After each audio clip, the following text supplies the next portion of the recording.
வணக்கம். இன்றைக்கு பொருட்பாலில் அரசியலில் பெரியாரை துணைக்கோடல் அதிகாரத்தில் 10வது குறள். பல்லார் பகைக்குளிர் பத்தெடுத்த தீமைத்தே நல்லார் தொடர் கை விடல். பல்லார் பகைக்குளிர் பத்தெடுத்த தீமைத்தே நல்லார் தொடர் கை விடல். என்ன பொருள் அப்படின்னா, பல்லார் பகைக்குளிர் நிறைய பேருடைய பகையை சம்பாதிக்கிறது. நான் இருக்கேன், எனக்கு நிறைய பேர் இந்த நான் இருக்கிற இந்த சுற்றுப்புறத்தில் இருக்காங்க. அவங்ககிட்ட எனக்கு நிறைய பேரோட பகை. அப்படி இருந்தாலும் பத்தெடுத்த தீமைத்தே, எல்லாரோடையும் பகைன்னா அதுவே பெரிய கஷ்டந்தானே. ஒரு ஆபத்து சம்பத்து அப்படின்னா ஒரு உதவி பண்ண மாட்டாங்க. அது இல்லாமல் நம்மளை கெடுக்கணும் அப்படின்னு சொல்லிட்டு காரியம் பண்ணிகிட்டே இருப்பாங்க. இந்த மாதிரிலாம் நடக்கும். ஒரு சாதாரண மனிதர்களுக்கே அப்படின்னா ஒரு அரசனுக்கோ தலைவர்களுக்கோ எப்படி இருக்கும்? ஏதோ ஒரு வார்த்தையாலேயோ அல்லது போட்டினாலேயோ ஏதோ ஒரு காரணத்தினால பகை உருவாகிட்டே தான் இருக்கும். அந்த பகையை அவங்க ஒவ்வொரு நாளும் எதிர்கொண்டுட்டே தான் இருப்பாங்க.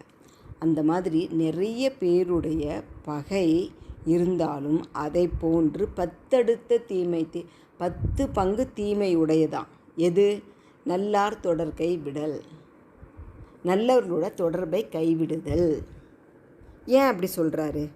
இங்கே ஒருத்தரோட தொடர்பை தான் நம்ம கைவிடுறோம். ஒரு பெரியவரோட தொடர்பு நமக்கு ஏதோ ஒரு காரணத்தினால இல்லாமல் போகிறது. ஆனால் பகைவர்கள் நமக்கு எவ்வளோ இருக்காங்க? பல பேர் இருக்காங்க.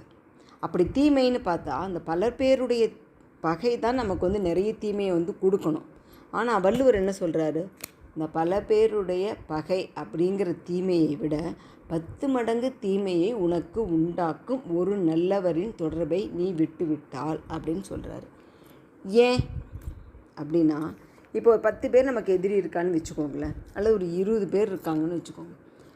அப்படி இருந்தாலும் அத்தனை வருட அந்த அனுபவம் இருக்கும் இல்லையா, அரசியல் அனுபவமோ அல்லது அந்த தலைமையில் இருந்த அனுபவத்தின் மூலமாக ஒவ்வொரு பகையும் நம்ம எப்படி சரி செய்யலாம் அப்படின்றது நமக்கு தெரியும். ஒருத்தனை விலை கொடுத்து வாங்க முடியும், ஒருத்தரை பயமுறுத்தி அந்த பகையை போக்கிக்க முடியும். சிலர் உறவு கொண்டு அந்த பகையை முடிச்சுக்க முடியும். சில பேர் 2 பேருக்கும் இடையில் ஒரு விரோதத்தை உண்டு பண்ணி அந்த பகையை மாற்ற முடியும். இந்த மாதிரி நிறைய வழி இருக்குது. அரசியல்லையும் சரி, நிர்வாகத்துலேயும் சரி.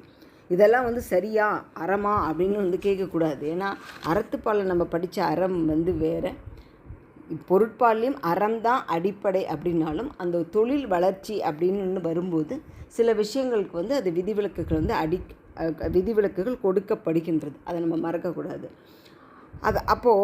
அப்படி 10 பகை 20 பகை இருந்தாலும் ஒரே சமயத்தில் இருந்தாலும் அதை நம்மளால் எதிர்கொள்ள முடியும். சரிங்களா? எப்படி அப்படின்னா, அதற்கு நமக்கு இந்த நல்லோர் தொடர்பு ஒன்று இருந்ததுன்னு வச்சுக்கோங்களேன். அவர் நமக்கு அந்த பகையெல்லாம் எப்படி பகையை நட்பாக மாற்றிக்கிறது அல்லது அந்த பகையை அழிக்கிறது அப்படின்றதுக்கெலாம் அவர் நமக்கு எல்லாத்துக்கும் உதவி செஞ்சுடுவார்.